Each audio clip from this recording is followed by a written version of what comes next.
Sio kila mtoto ambaye darasani anafeli kwamba ni mvivu asomi.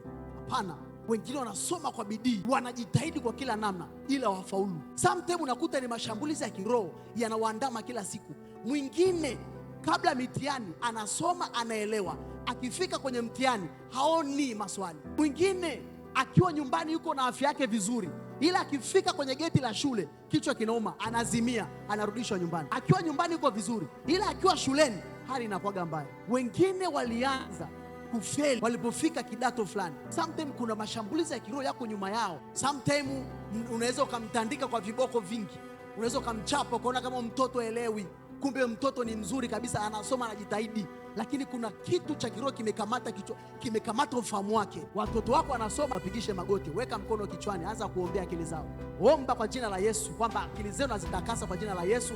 Ninyi sio wajinga, ninyi mnaelewa, ninyi sio wajinga, ninyi ni watu wa kufaulu. Mwovu hautagusa fikra zao wala hautagusa masomo yao.